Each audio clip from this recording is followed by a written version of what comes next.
Yes, John, what's going on, man? How you doing? What's up? I'm doing good. What's up, brother Vandal? How are you, man? I'm really good. This is this is like the post collaboration interview, and we're going to be talking about probably what we could have been talking about before we even started this collaboration, This which is is true. it's kind of cool. It's like a retrospective in a lot of ways.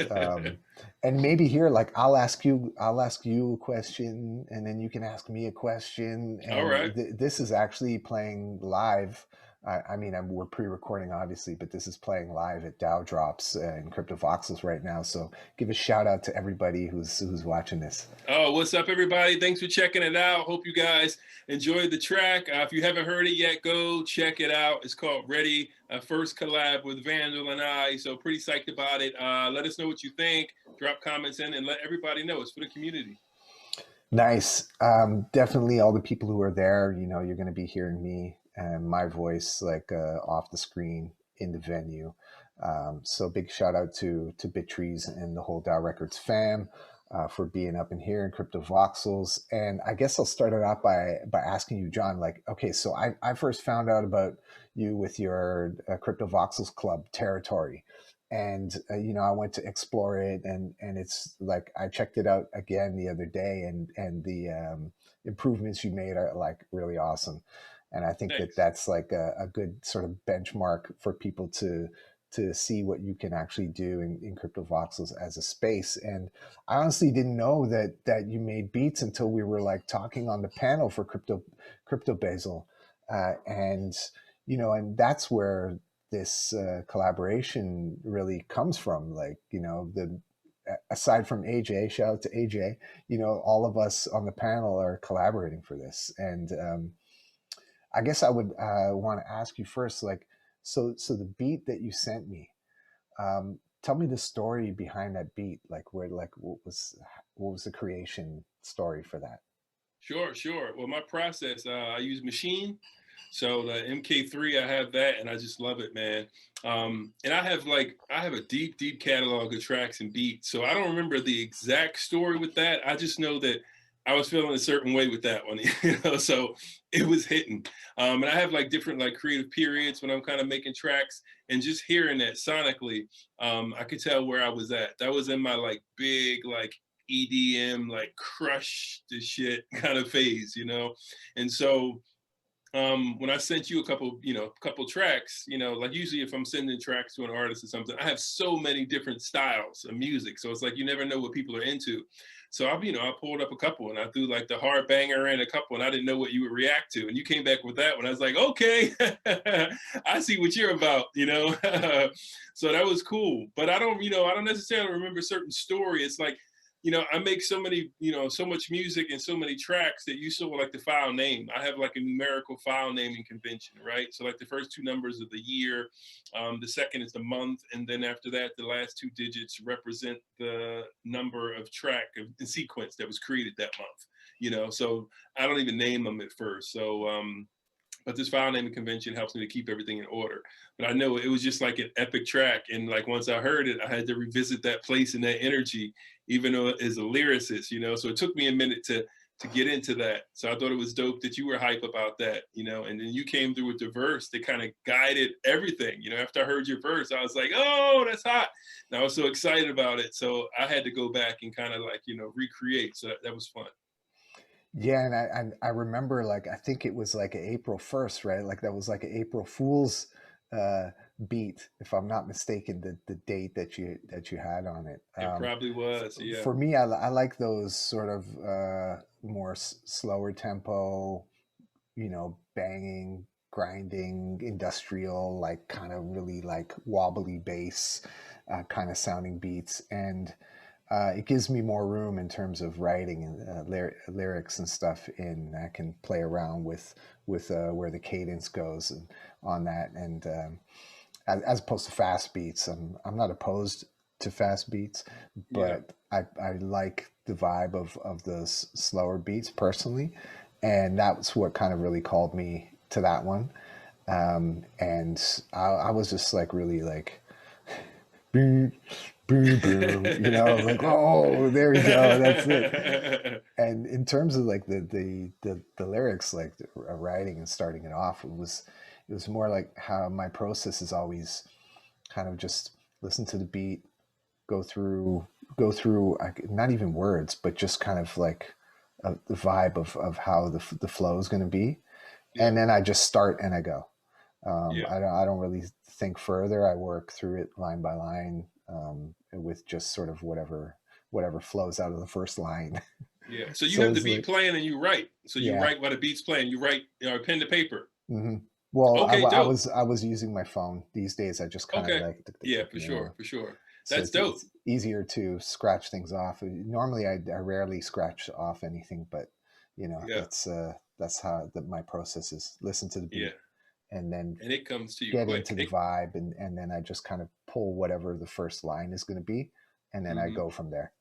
Yeah, that was dope, and it came to you quick because I feel like I sent you the track, right? The beat. I sent you a couple to pick from. You were like, "That's the one," and I was like, "Okay, dope." And then soon after that, you were like, "Boom, here's the lyrics." I was like, "Yo, that's pretty fly," because I don't create that way when it comes to like lyrics and stuff. Like I'll put the track on and I'll literally just spit a freestyle to it, and usually that first freestyle, I'm not saying it's the first one, but I'll do a freestyle and I'll kind of lock into the cadence that I want. And then I'll take that, and usually what I'm trying to say is in that, right? And then I reinterpret that and lyrically write it out. So I like that you have a completely different approach to, Mm, how we build a track. So that's dope, man. I like your yeah. verse too. Oh, thanks, man. Yeah, it was like, I guess, like building off of that first line, it made sense, to like be talking about the space, you know, um, and the fact that we're like in the bull market, you know, we got the green candles coming up, and and everyone's excited, and you know, we got NFTs and all these amazing things happening in the space. It was just really fitting, I think, subject matter wise.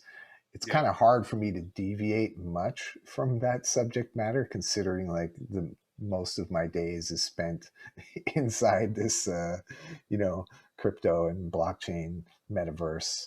Sure. So it is something that has been inspiring me a lot. And yeah, like so this track is available on Rocki. Currently, while you're watching this, Rocki is I guess, a new music streaming platform built on the blockchain. So big shout out to Bjorn. Yeah, yeah. He was the founder of Tune previously, who, you know, I had some stuff up on Tune, and oddly enough, on my profile, I think he pulled in everything from the back end of Tune, because all the songs I uploaded on Tune are on Rocki. So shout out to Bjorn and the whole team over at Rocki, and you know, I'm excited to be able to do these collaborations, and have the, like, you know, different platforms, and help promote platforms and work together, and you know, that's something that I love to do in terms of the collaboration. Um, yeah, there was something I wanted to ask you, and it was like, okay, yeah, so pre-COVID, you were doing stuff in a live studio, is that right? Like for your venue, as well as your live streaming. Yeah, yeah, yeah. Even during COVID, like, so one of my partners, shout out to First Live, Danny and the whole crew over there, First Live. Actually, it's kind of like, it's, man, I feel like it's destiny, right? So it's a super dope fly production studio facility. They're like family, man. They're like my heart, called First Live, and they're literally like around the corner from me. Like from my door to their studio is 5-minute walk. And so they have the whole setup, man. So you've seen some of the videos. So even like, COVID, we were keeping to ourselves and everybody was getting screened in. It was tested. So it was just like, pretty, we didn't have other folks there, so we were kind of live streaming stuff right into the metaverse. So he learned about blockchain to space, what was going on in crypto and in territory. So we were live streaming, and we had a point where we were doing like 30 days to rock and different festivals, so onboarding new artists into the space, and everybody was kind of, we had artists kind of debuting, making their debut like in a crypto voxel space and territory. So it's pretty dope, man. So we were doing that for a while, so we figured out like our system of kind of like how to do that, how to like, have visual audio content in the metaverse and having it look dope, sound dope, light, smoke machine, like everything, man. So I'm a fool for that kind of stuff, you know. So again, shout out to First Live, man. So we've got some amazing content. So yeah, that's what we were doing.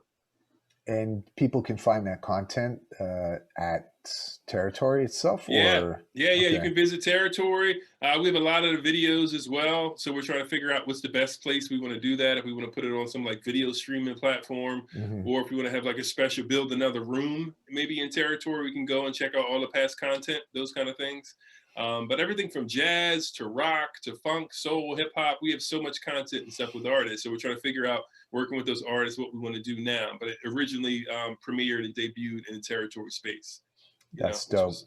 We'll have like a link somewhere over here on the wall somewhere. I don't know. We'll see where it is. But if you're in the venue right now, just look around next to the screen and you'll find a nice little image of Territory and a link to jump in and check it out. Maybe we can after the event here is done, before the whip, we can just pop into Territory and have a little exploration over there.